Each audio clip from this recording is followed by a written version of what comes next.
bienvenue à tous dans notre temps d'enseignement à l'écoute de la parole de Dieu. À l'écoute de la parole, c'est un temps de méditation, c'est un temps de partage, c'est un temps d'enseignement qui nous permet d'avoir des fondements et que ces fondements bâtissent notre vie et notre confiance en Dieu. Comment? En apprenant à mieux connaître notre Dieu, ce qui nous facilitera la vie avec lui, facilitera la compréhension des Écritures et l'interprétation de ce que Dieu attend de nous. Amen. Alors nous allons incliner la tête et rendre grâce à Dieu. Tendre Père, nous te disons merci.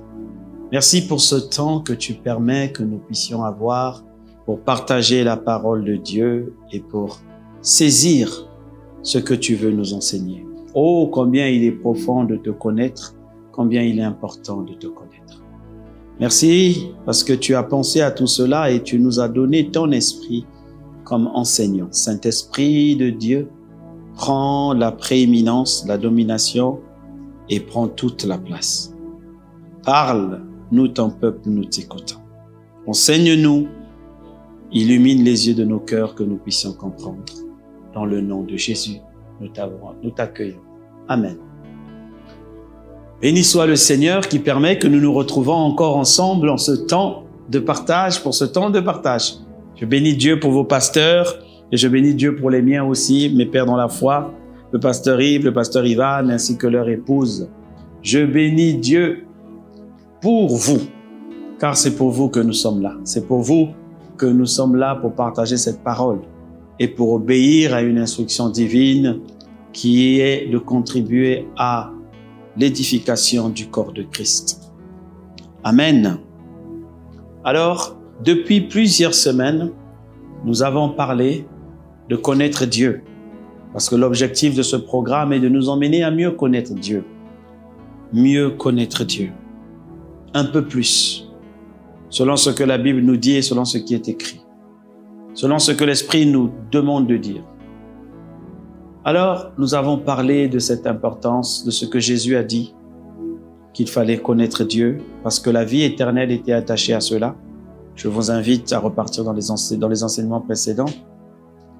Nous avons parlé du fait que Dieu veut nous utiliser, du fait que Dieu veut que l'on puisse le connaître et que ceux qui le connaissent tellement de choses comme la paix et la joie.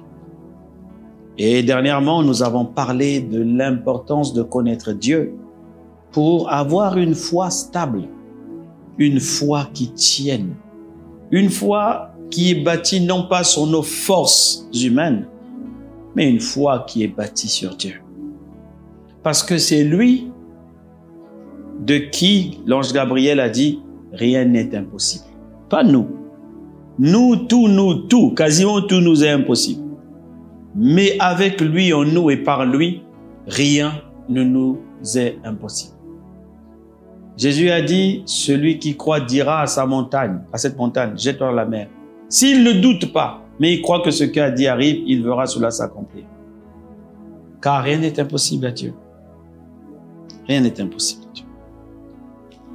Alors, aujourd'hui, nous allons partager, selon la pensée du Seigneur, toujours sur le thème de connaître Dieu, mais là, nous allons dire, ceux qui le connaissent font des exploits.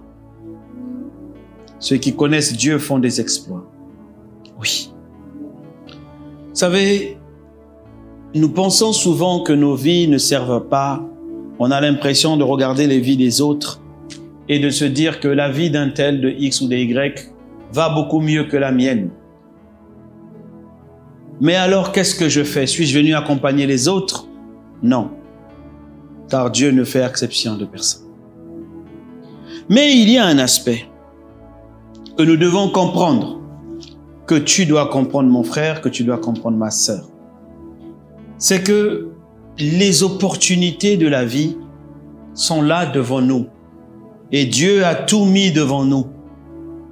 Mais le choix nous revient. Le choix te revient. Le choix d'être appelé homme ou femme de foi te revient.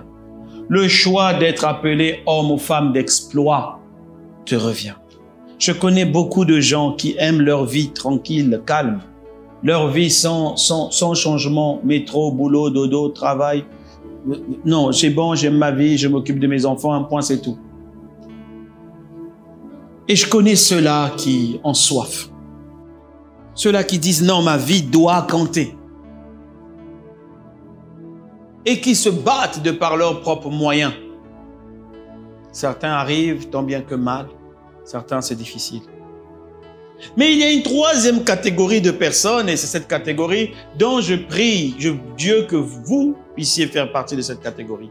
C'est la catégorie des personnes qui disent, Seigneur, je ne suis pas sur cette terre par hasard parce que la Bible déclare que tu ne fais rien par but, par simple plaisir, mais que tu fais tout pour un but.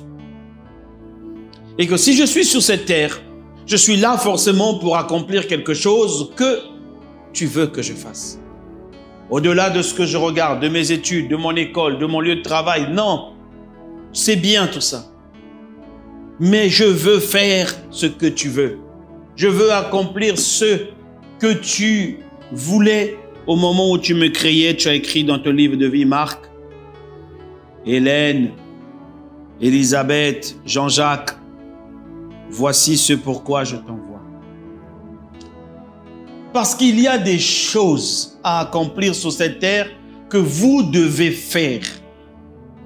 Arrêtez de rester là où vous êtes. Arrêtez de vous plaindre ou encore de vivre bloqué ou limité là où vous êtes. Non, nous l'avons vu, Dieu veut des hommes et des femmes d'exploit. Dieu veut multiplier la paix et la joie dedans de vous. Dieu veut que vous accomplissiez des grandes choses. Dieu veut compter sur vous.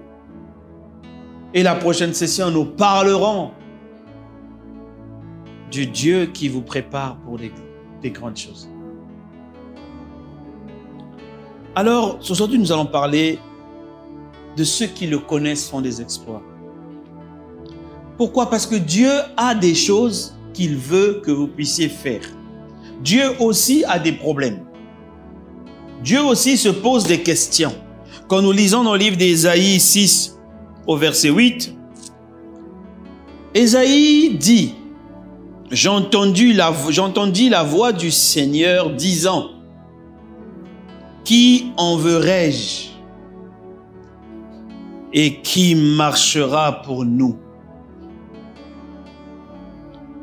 Je répondis, me voici, envoie-moi. Nous reviendrons dessus vraiment la semaine prochaine. Mais vous voyez que le Seigneur dit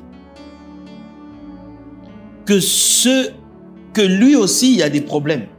Lui aussi se pose des questions en disant, mais je vais envoyer qui pour ça?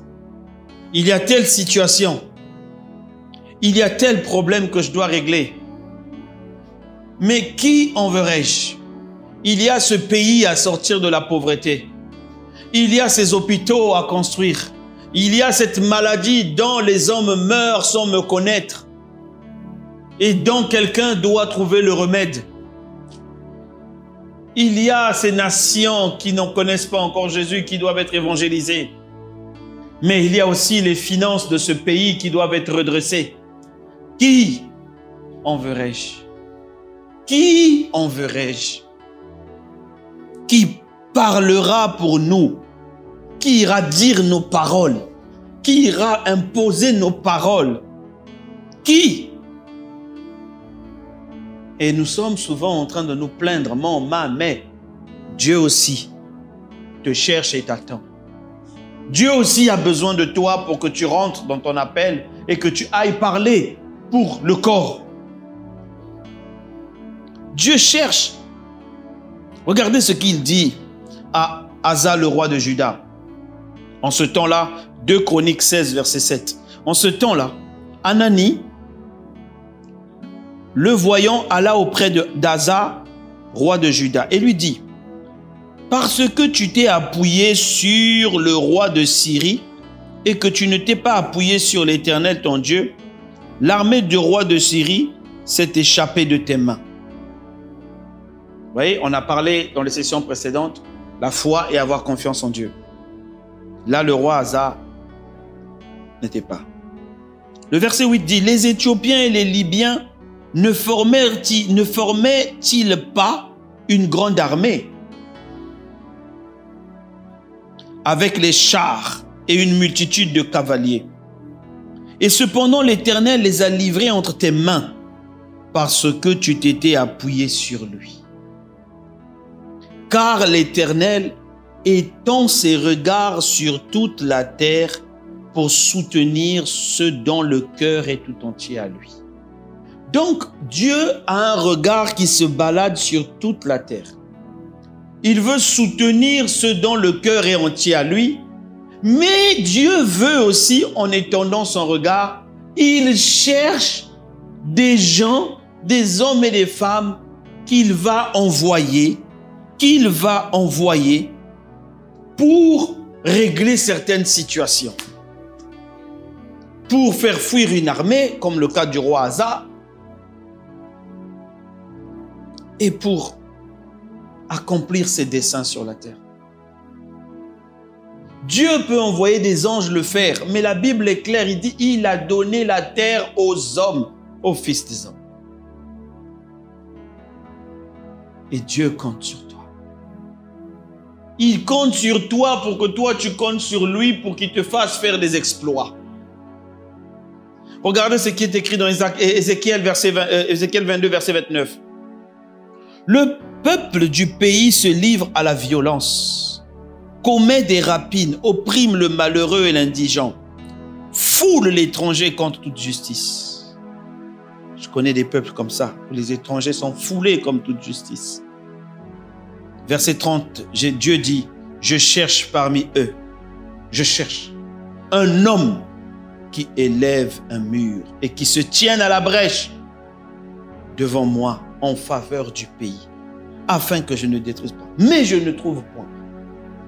Dieu cherche des hommes pour l'aider à bénir les pays, à accomplir des grandes choses. Ça ne dépend pas d'où tu es né, de ton père, de ta mère, que tu sois du nord, du sud, de l'est, de l'ouest, du centre.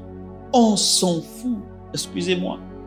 Dieu s'en fout. Dieu a besoin que tu lui fasses confiance. Même si tu viens de Mars, Dieu a besoin que tu lui fasses confiance. Il n'a pas besoin de savoir d'où tu viens. Il a besoin d'un homme et d'une femme qui mettent sa confiance en lui pour accomplir ses desseins, comme il a dit à Isaïe, qui enverrai-je?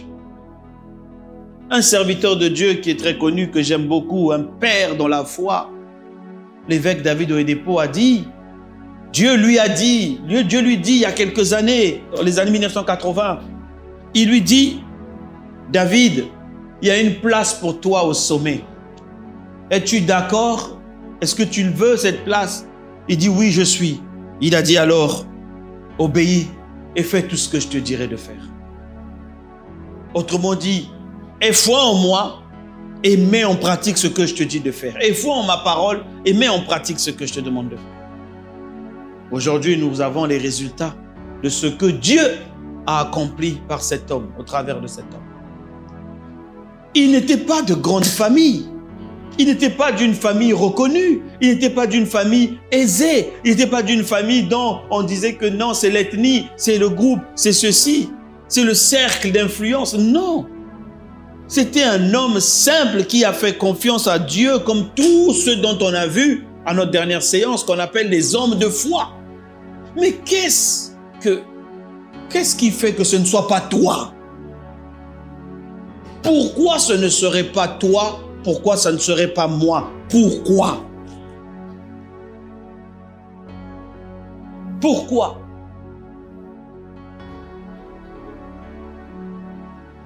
Parce que Dieu veut faire des grandes choses avec toi, il veut accomplir des exploits avec toi. Regarde ce qu'il est dit dans le livre de Daniel 11 au verset 31, dont tout le monde connaît, plutôt verset 32, mais après verset 31 pour comprendre, connaît ce verset. Des forces se lèveront de son côté en parlant de la guerre entre le sud et le nord. et profaneront le sanctuaire de la forteresse, et ôteront les sacrifices journaliers, et mettront l'abomination qui cause la dévastation. Il contaminera par les flatteries ceux qui agissent méchamment à l'égard de l'alliance. Mais, dis avec moi, mais, le peuple qui connaît son Dieu sera fort et fera des exploits. Dans d'autres versions, on dit le peuple de ceux-là même qui connaissent leur Dieu agiront avec fermeté et feront de grands exploits. Dieu veut que ce peuple fasse des exploits. Il veut que tu fasses des exploits et Dieu veut faire des exploits. Il veut le faire avec toi. Il veut que ta vie compte. Il veut faire des exploits avec toi. Tu n'es pas le fruit du hasard. Tu n'es pas le fruit d'un avortement refusé. Tu n'es pas un enfant surprise. Non, tu es ce que Dieu veut que tu sois. Et avec toi, Dieu va faire des exploits. Dans toute cette équation, il n'y a que toi qui ne veux pas. Il n'y a que toi qui ne veux pas. Tu ne veux pas parce que tu ne sais pas. Je suis ce matin, cet après-midi, ce soir, venir te dire que Dieu veut faire des exploits avec toi. Ne regarde pas ton passé, ne regarde pas tes péchés, ne regarde pas tes limites, ne regarde pas. Dieu est capable de te rendre pur. Dieu est capable de te nettoyer. Dieu est capable de faire de grandes choses avec toi. Il est capable et il le fera au nom de Jésus-Christ. Alors que nous étions encore pécheurs, il nous a regardés. À combien plus forte raison aujourd'hui nous avons donné notre vie à Jésus. Dieu veut, il veut qu'il y ait des exploits. Et je sais que dans ton cœur, tu veux ça. Personne ne souhaite que sa vie ne compte pas. Non, tout le monde veut que sa vie compte pour quelque chose. Tout le monde veut vivre les exploits. Tout le monde veut accomplir des exploits avec Dieu. Tout le monde le souhaite, c'est le profond désir. Pourquoi? Parce que Dieu fait des exploits. Il a fait des exploits pendant la création. Il a créé le ciel et la terre. Jésus est venu, il a fait des exploits. Il nous a sauvés, il est sur la croix. Il fait des exploits encore aujourd'hui. Et il veut, il dit tel il est, tel nous sommes. Il veut que tu fasses des exploits. Des exploits, nous l'avons dit lors de notre première session. Des exploits sur les 7 montagnes. Dieu veut que tu connaisses des exploits dans l'église, dans la religion, que tu connaisses des exploits dans le ministère avec Dieu. Si tu es appelé à enseigner, il veut que tu sois un excellent enseignant. Il est appelé à que tu prêches, il veut que tu sois un excellent prédicateur. S'il t'a appelé à ce que tu exhortes, il veut que tu sois comme Barnabas. La Bible dit, la Bible appelait fils de l'exhortation. C'est-à-dire que lui, quand il l'exhortait, le feu sortait. Il veut que tu connaisses, que tu sois établi dans le business, dans les affaires, dans la politique. Il veut des chrétiens qui changent les politiques, qu'on dise, mais qu'est-ce qui se passe dans ce pays? Mais là-bas, depuis qu'un tel est devenu député, depuis qu'un tel est devenu sénateur, depuis qu'un tel est devenu ministre, depuis qu'un tel est devenu ceci ou cela. Quelque chose de nouveau. La Bible dit, le peuple qui était assis dans les ténèbres a vu briller une grande lumière. Et il a dit, vous êtes la lumière de ce monde. Mais pourquoi tu ne veux pas briller? Il veut que dans l'art et dans le sport, dans les médias, dans la famille, il veut qu'il y ait des exploits. Et la Bible est remplie des gens qui ont fait des exploits. Remplie des gens qui ont fait des exploits. Avec Dieu. Dans le leadership, on a vu des David. Dont la Bible parle. Je ne parle même pas de Jésus. Tu vas dire que Jésus est Dieu. Ok. Je parle des hommes simples. On a vu dans la gestion de la sagesse, dans la gestion de la richesse, pour gérer un pays, pour relever l'économie. On a vu des gens qui ont fait des exploits, des Joseph. Toi, tu crois que c'est seulement dans l'église, que non, il faut que j'impose les mains aux malades. Il faut que... Là, c'est très bien aussi, on a vu, on a connu des Gigi Allen.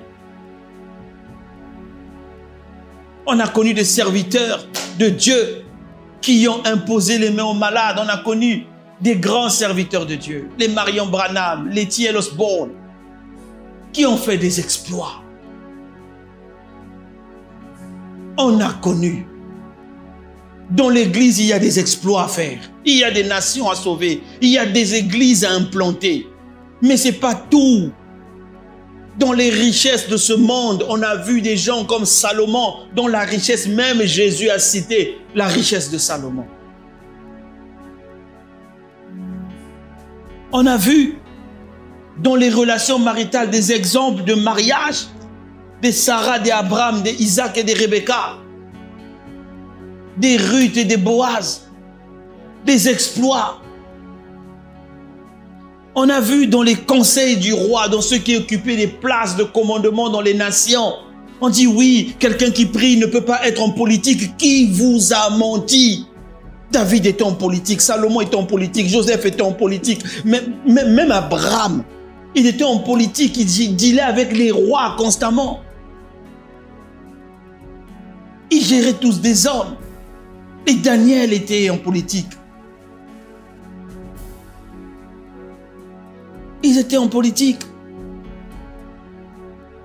Les Néhémie étaient en politique. Ils sont nombreux dans la Bible à être des hommes politiciens et des hommes de Dieu. Parce que c'est là où on fait des exploits, c'est là où on monte. On veut des exploits dans les conseils. Quand tu vas voir un tel, on dit non, lui, quand il t'a conseillé, Méchach, Shadrach, Abednego, des gens qui étaient remplis de conseils, de sagesse. On veut des gens dans les médias, des exploits dans les médias. Je sais que quelqu'un me dit, oui, il y a qui dans les médias? Il y a qui? Mais il y a au moins 4 personnes que tu cites tous les jours, mais qui sont des excellents reporters. Matthieu, Marc, Jean, Luc. Mais pour écrire tout ce qu'ils ont écrit là, mais c'est les médias, c'est l'écriture. On veut des gens pour ça, le Seigneur cherche des gens. Des gens qui font des montages vidéo. Quand tu vois la vidéo, tu donnes ta vie à Jésus directement. Par un montage vidéo. J'ai toujours dit aux gens, dans mon église où je suis venu là-bas par un flyers. Mais si le flyers était pourri, je ne serais pas venu, j'ai vu le flyers. Ah, il est beau ce flyers là. Quand nous prions pour les campagnes d'évangélisation, on prie sur les flyers. C'est-à-dire que le flyer soit imprimé dès que la personne touche et dit non, je veux aller à l'église. Mais Dieu cherche des gens qui font des exploits. Il veut des gens qui font des exploits. Il le veut. Il le veut. Regardez ce que dit la Bible dans le livre de Romains 8, verset 18. J'estime que les souffrances des temps présents ne saurait être comparé à la gloire à venir qui sera révélée par nous. Aussi, la création attend. Quand on parle de la gloire à venir qui sera révélée par nous, on ne parle pas de la gloire dans le ciel. Hein?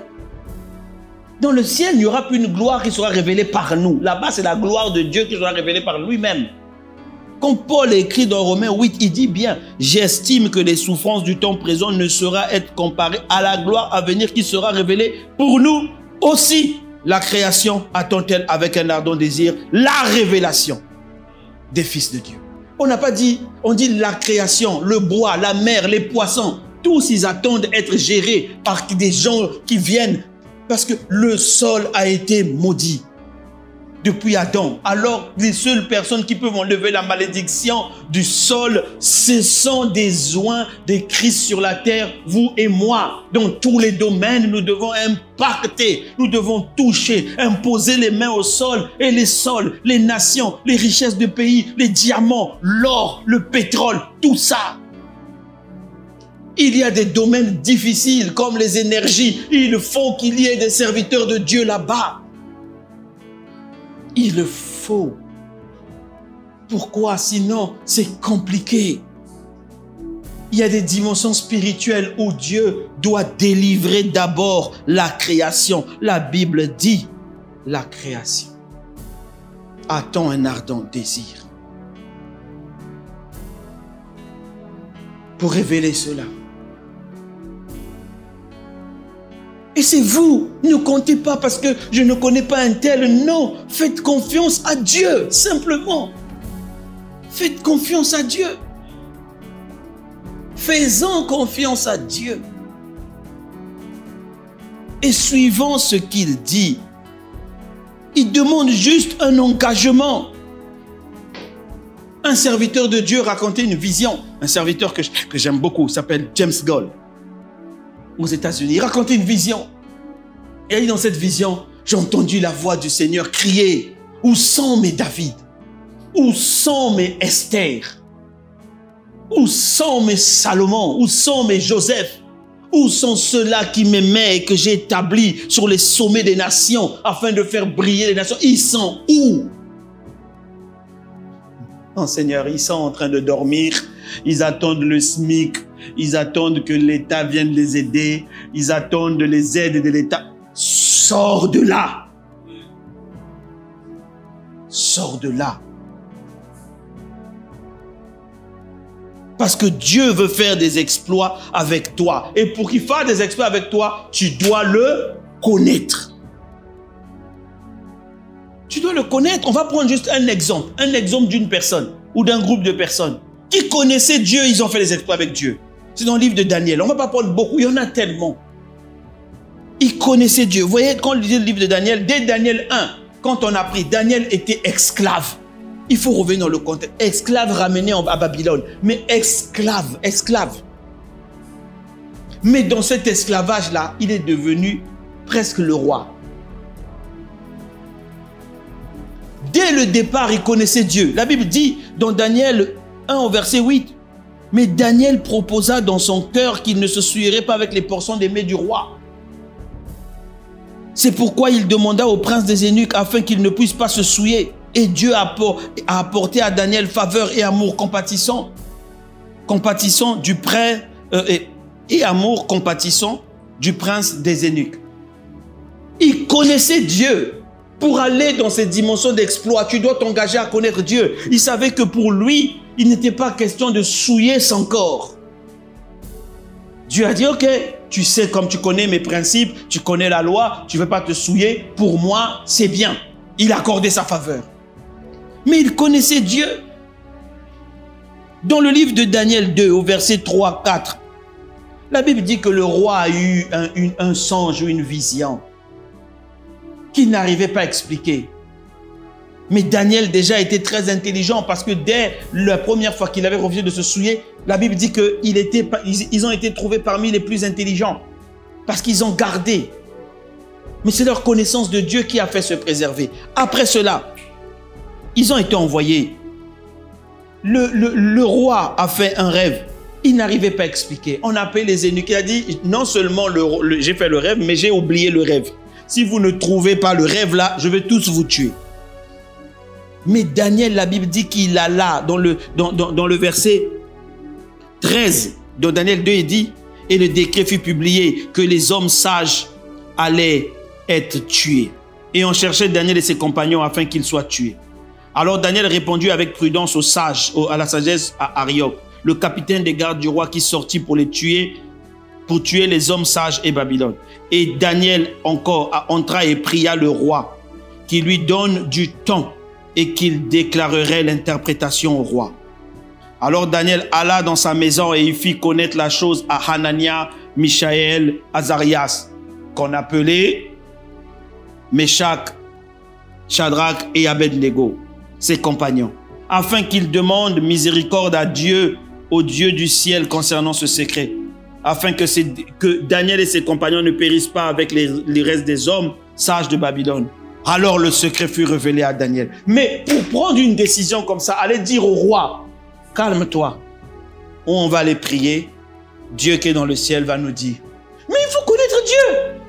Ça veut dire que Daniel connaissait la puissance des songes et que le Dieu là, il parle, il révèle les choses cachées. Mais il faut connaître Dieu. Si tu ne connais pas Dieu, comment tu vas y arriver? Tu dois connaître Dieu intimement pour vivre des exploits avec lui. Ce n'est pas compliqué. Ne dis pas que le pasteur Marc a rendu la chose compliquée. Non, C'est juste une affaire de lui dire, je veux te connaître, je veux faire ce que tu veux, je veux que être parmi ceux que toi tu envoies. Aide-moi, Saint-Esprit. C'est pour ça que le Saint-Esprit est venu pour nous aider. Et si tu le fais de tout ton cœur, Dieu le fera pour toi.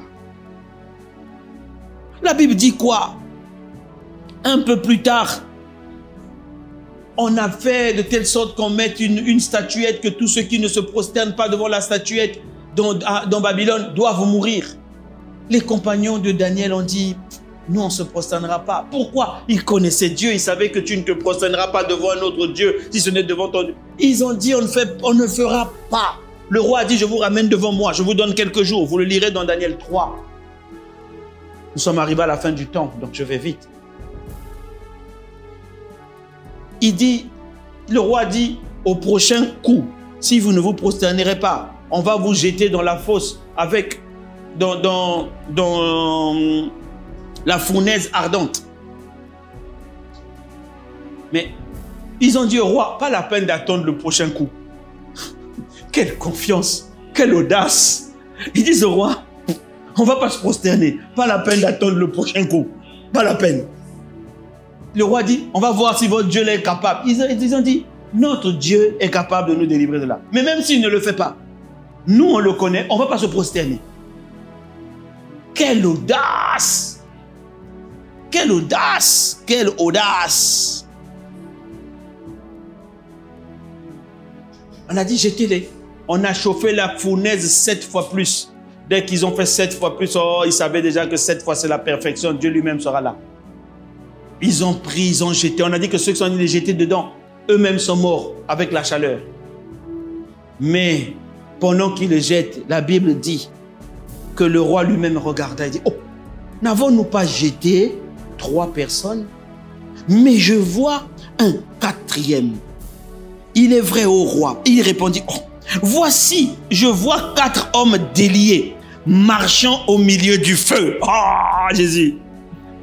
Et n'ont aucun mal. Et l'aspect du 4e est semblable au Fils de Dieu. Dans la version King James Version, on dit il est semblable au Fils de Dieu. Jésus lui-même est descendu dans la fournaise pour dire, comme vous avez obéi, vous me connaissez, je ne vous abandonnerai. Mon frère, ma soeur, le jour où tu vas comprendre que Dieu ne t'abandonnera pas, fais-lui seulement confiance, il ne t'abandonnera pas. Ils sont sortis de là, la Bible a dit, le roi a dit, sortez, sortez, sortez. Il a dit, serviteur du Très-Haut. Il reconnut tous que Dieu était Dieu. Ce n'était pas la statue de Babylone. Mais quelle audace! Mais cette audace ne peut venir que lorsqu'on connaît quelqu'un, lorsqu'on connaît son Dieu. Quelle audace! On a monté des coups contre Daniel. On lui a dit ceci, le roi avait mal au cœur, il aimait Daniel, mais on a monté et on a dit au roi, le décret a été signé, si tu ne jettes pas Daniel dans la fosse au lion, ton pouvoir va s'écrouler. Le roi a été obligé. La Bible dit que la même nuit, le roi jeûna. Il a laissé les musiciens, il est resté en jeûne pour Daniel. Il a dit non, Daniel c'est mon gars, je sais seulement qu'on a fait monter tous les coups contre lui.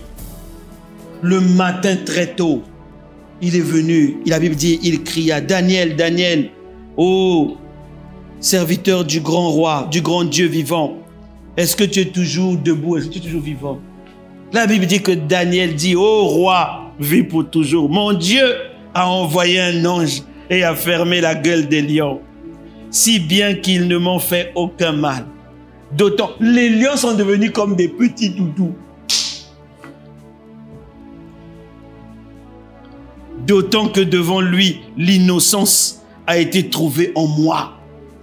Donc il a dit, Dieu a vu que j'étais innocent et que j'ai lui que j'adore. Mais les exploits, on écrit dans les livres, des milliers d'années après, on parle de Daniel. Ces exploits, Dieu veut le faire avec toi aussi. Dieu t'attend, il veut, mais il faut que tu le connaisses, c'est la seule condition. Ceux qui connaîtront leur Dieu feront de grands exploits. Tu dois le connaître pour ne pas que ta foi vacille, pour que tu sois ferme. Là, de dire non, ça je ne ferai pas. Je ne fais pourquoi? Dieu n'aime pas ça. Je ne me prosternerai pas devant ces dieux. Je ne me prosternerai pas devant ces idoles. Je ne rentrerai pas dans tel truc, dans tel truc. Dieu n'aime pas ça. Ce Dieu-là se lèvera pour toi comme il s'est levé pour Daniel. Il se lèvera pour toi. Mais il t'attend pour les exploits. Il attend pour que tu vives des exploits. Arrête de rester chez toi, de dormir. Arrête. Dieu t'attend. La création t'attend. Nous t'attendons. Moi aussi, je t'attends pour que tu accomplisses ta part. Ta part.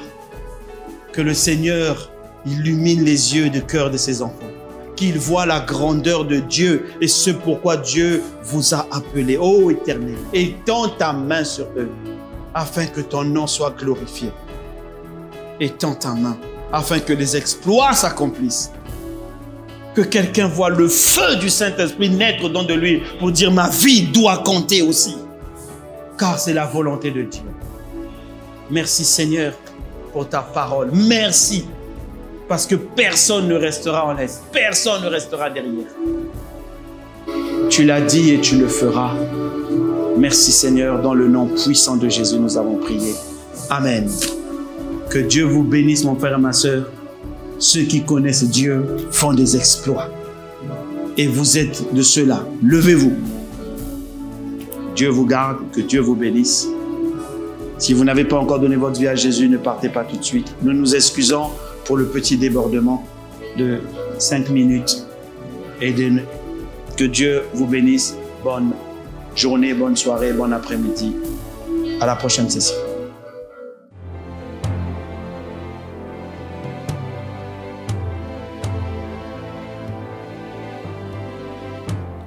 Ô Seigneur Dieu, je crois en ton Fils Jésus-Christ. Je crois qu'il est mort pour moi et que Dieu l'a ressuscité d'entre les morts. Je confesse de ma bouche que Jésus-Christ est le Seigneur de ma vie. Dès maintenant et pour toujours.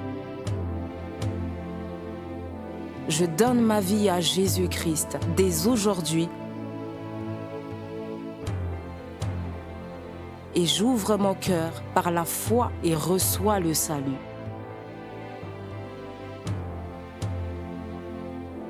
Je reçois maintenant la vie éternelle dans mon esprit. Merci Seigneur d'écouter ma prière. Mes péchés ont été lavés par le sang de Jésus.